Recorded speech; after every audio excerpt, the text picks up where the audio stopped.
So what I particularly want to talk to you today about is the piece of work within the kind of consortium that we're involved in with NIDOS and CADA in Northern Ireland around the Improve It framework. So that's what I really want to explain. I thought it would be useful, just for context, to tell you a little bit about the programme as a whole. Gillian's touched on this, but it can get a bit confusing with all these different tools and bits and pieces floating around. So overall, what the kind of the effectiveness programme of the consortium is doing is supporting UK NGOs, improving how they measure, manage and demonstrate their contribution to social change. So it's all about how we do that and how that feeds back into actual practice. So that's crucial. So basically, sort of a number of key areas, just to kind of give you a little bit of context before I talk about Improve It. Well, I'll talk about Improve It in a minute, but the other kind of elements of the work that we're involved in is the organisational side, so NIDOS's tool, effectiveness tool, and Bond's own organisational health check, because we believe that that is crucial to you need both sides. You need effective organisations, but you also need to be measuring and looking at your programmes and at that level as well, and I'll explain a bit more of that. But as well as the actual tools, I think it's important to say that a crucial part of this has been building partnership amongst NGOs. We reckon something like 150 NGOs have been involved over the last 2 to 3 years in the work developing this, thinking it through. A lot of work debating through, thinking these issues, thrashing them through. How can we come to a common approach which is genuinely common and reflects the sector, which is of course massively diverse, working in hundreds of different areas, different sizes, but at the same time gets out of it something that is focused and usable, and that's the challenge. And as many of us who've worked in NGO partnerships, it's not always easy. We all have very passionate views, and we don't, we don't want something that comes out of it which is a kind of messy compromise. And I think one of the things I feel very proud of in the programme, working with partners, is that we've managed to produce something that contains that I think the sector really feels reflects that diversity, but at the same time is usable and actual practical. And also, another point for context is that we feel that the programme is also a way in which we as the NGOs collectively can engage with other stakeholders in a kind of equal dialogue and discussion. So whether that's donors, whether it's academics, whether it's think tanks, whether it's other players, consultants and others, because we're not always as kind of big and well-resourced. And by coming together, what we've been able to do is provide that sort of centre for an intelligent discussion and debate. I think the quality of that is fantastic, and people represented here, particularly from the donor side, I hope would attest to that actually it's been a really good two-way street, learning on both sides. So that's a little bit about context in terms of the programme. So those are the main parts of it. So the piece that will also, a couple of other areas we've been working on, just quickly to mention really for context. So there's the organisational piece, there's the Improve It framework, which is at the programme level, which I'll come on to mainly in the rest of this talk, and then two quick other areas. One is the whole specific area of value for money, work in progress I would say. This is all about NGOs coming together to work together at kind of how do we actually bite the bullet on that issue about value for money, how do we share information about how we source kits and medicines and I don't know, whatever else, to make sure that we're getting the best value money that we can from that.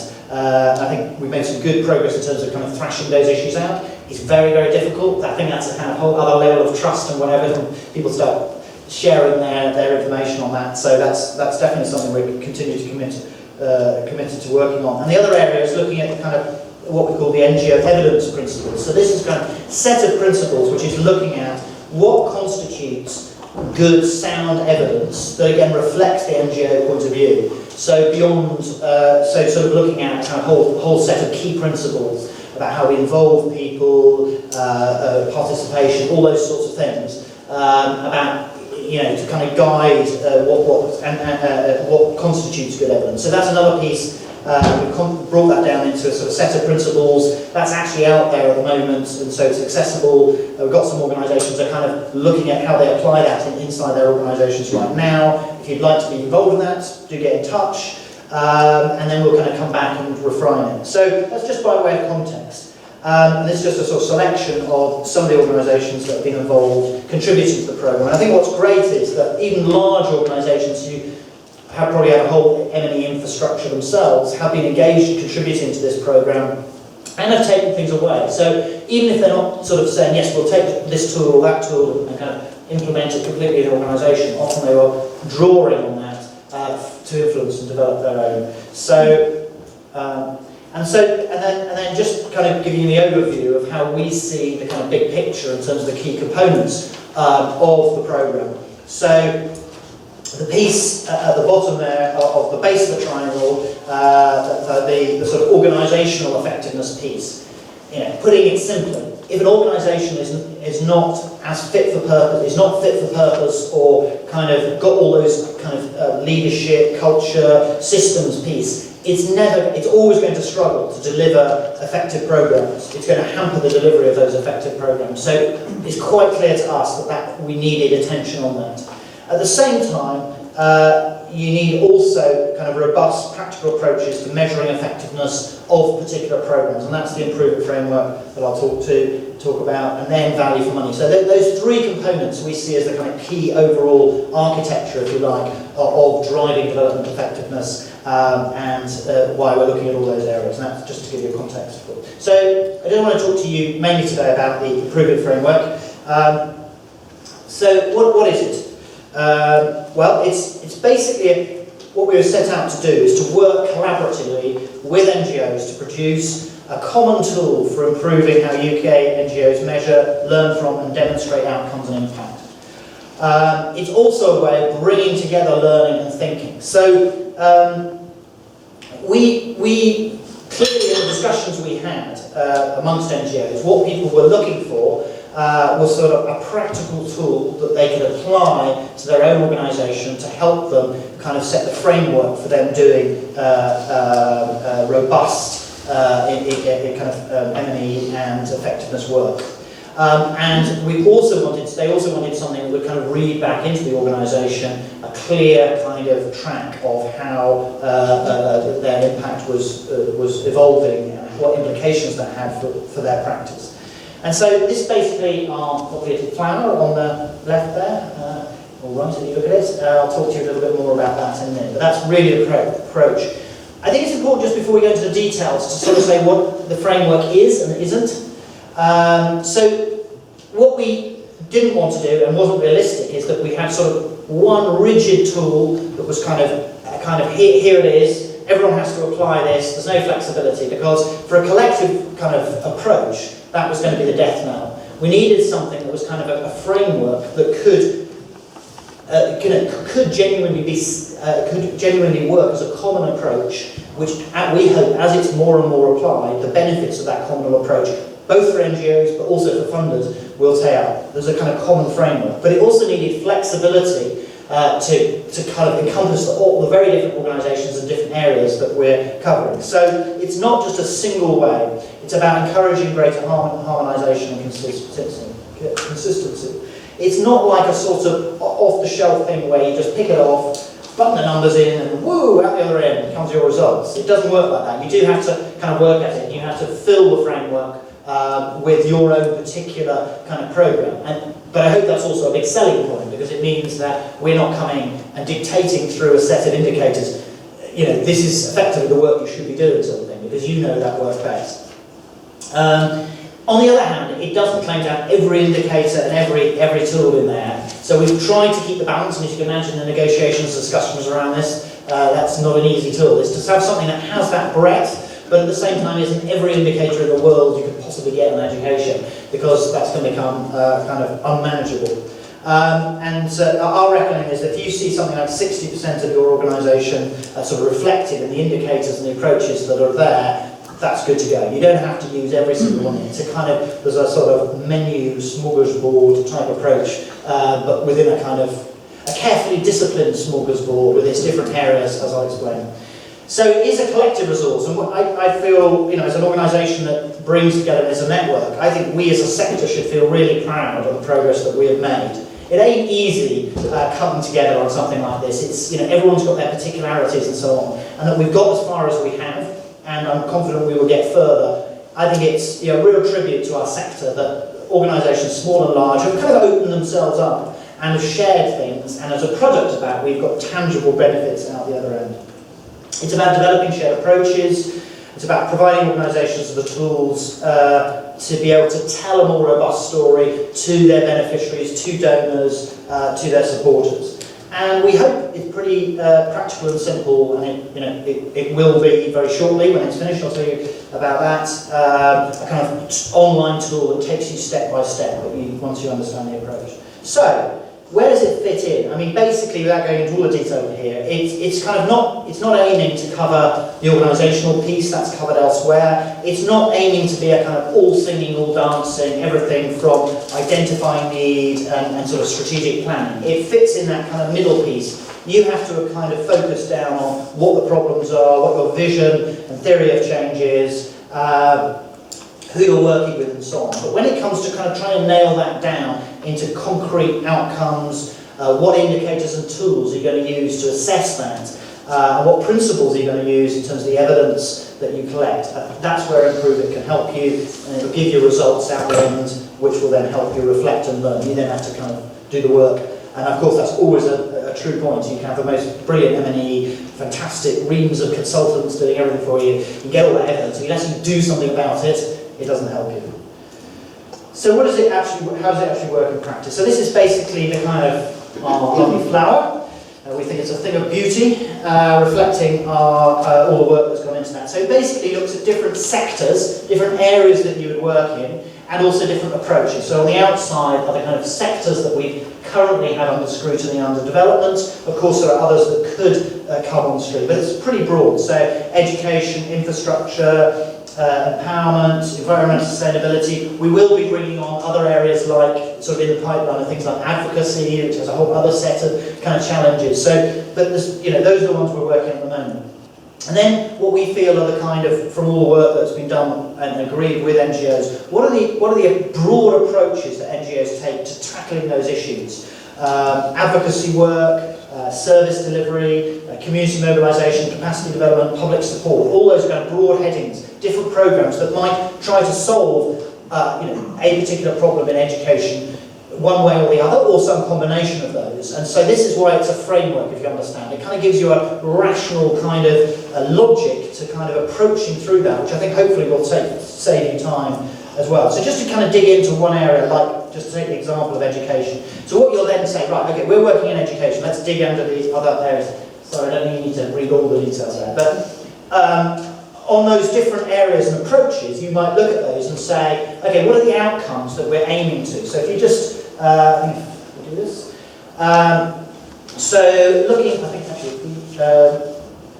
looking at this area of, I think that's service delivery would be. So the outcome there might be, we're working in a programme that's trying to ensure schools are well managed, safe and well resourced, or we're working in a programme that's got three things, and that's one of those. And then, so you identify, the tool gives you help with drilling down that outcome once you've got your broad area down to the outcome, and then under the outcomes, much more specific outcomes, which come from a kind of compilation and sifting and whatever of a lot of work that different NGOs do. So these are not just kind of made up, these are actually made from the kind of work that commonly happens. So, school management committees exist and manage schools effectively is one in that, or school managers access, manage and deploy resources in an effective and transparent way. So some programs are looking at saying, well, what we want to do is, we're not, the government's running an education service here. The value add we can bring is in a particular area of tightening this up so that there is this good management, basically, of the outcomes, and there's something specific that we can do there. Schools are safe and healthy environments. So then you might dig into those and there'll be others there. So these, actually we're working on A and C and G and H or whatever within this area of the broad heading of schools are well managed, safe and well resourced. And then underneath that, so just picking that one at the top there, school management committees exist and manage schools effectively. So just as an example, drilling down to that more specific outcome, you then say, right, okay, that's pretty much what a key thing that we're trying to do. How do we actually measure this? So rather than just sitting there scratching our head and saying, start from first principle, what we can then offer through the tool is, well, here are a set of indicators and tools that organisations have used to measure this. So it pours those in and collates those, and then gives you practical tools. So on that particular one, school management committees exist and manage schools effectively. For example, numbers and percentage of schools with a PTA, level of activity of the PTA association, and others. So it will kind of provide that, which comes from a lot of work and experience. And these are not, as I say, ones that are just going to come out of some theoretical kind of idea. They are ones that reflect NGO work on the ground. And then also, what's great is, which is again this point about how different NGOs have contributed, how do I understand that? How do I work to kind of get that indicator? What lies behind that? Oh, well, here's something that VSO has done on quality scale for education services, because that's an area they've done a lot of work in, and I've got 25 years of experience. Here is a resource that you can dig into that's available to you. So that's kind of the principle. It ain't, we're not expecting, not pretending that it's some sort of mystical kind of magic thing. It's just very clear and logical. But it does, the clarity and the logic comes from huge amounts of experiences in our sector. And I think that's what's exciting about it. It taps that experience and that approach to deliver it into something that's a practical tool. So, and then I can exclusively reveal today what the website, because it will be an online tool, will look like. So, I'm reassuring that it actually is coming, because it's, as you can imagine, putting all that together and getting agreement and stuff takes a bit of time. And we're really in the final stages of getting it all online and sorting out all the kind of software bits and pieces and all that. Just right at the moment, my colleague is literally locked away in a room. He's locked at home. He's not allowed to come back until it's there. We will be piloting it very shortly. So this is kind of what it will look like when you kind of log on. And you can get the idea about how it then ticks you through. So having seen the principle about how it sort of is a funnel that takes you down to your indicators and to the kind of particular areas and tools, you can see how that will take you through. And then you'll then be able to sort of kind of distill that out, and what you get out at the other end will be something that will be kind of an effectiveness framework that fits your particular area of work and your particular approach. And of course we'll also be collecting the data as we go through, and that's also be something that will be really valuable, because we'll aggregate that data and you'll be able to kind of look at that and compare yourselves against that, if you're a member, obviously. So this is kind of what it'll start to look like. So you just get an idea of how it will kind of work actually online. So timelines, just very quickly to finish. Just to go, the organisational health check. Bonds. One is already up there, and is also an online tool. We've got a pilot group who's working through that. I know obviously there's also the NIDOS tool, particularly developed here, but if people are interested, very happy to sort of tell you more about that. We've launched the evidence principles. They're out there being used and applied. We're giving that a few months to come back and refine that. We've got a beta version, that's a sort of online version that we're testing ourselves before we get our pilot group to look at that, which will be about 30 or 40 organisations that will go through that, and we'll start to get results out of that. More generally, there's a piece of research that particularly College Relief is leading on as part of this kind of group of organisations that work looking at the cost of measuring effectiveness and the benefits. So actually putting some sort of financial kind of costs and assessments on this, because the kind of general question people ask is, well, how much are we really spending on M&E? And of course you can't produce just a figure, but actually some serious work looking at how that looks. And also the kind of bigger piece that all this sits in, theories of change. We have a course on this now. We're producing other resources which will help, because unless you're clear, how is it we're trying to, on our schools example, what's the big picture here about how what we do will actually bring the result that we want to? And that's really the framework that wraps around that. And I'm sure Caroline will be saying lots about that. So that's really a quick scoot through about the kind of principles, where we're coming from, where it sits, and where we've got to. Thank you very much. Okay.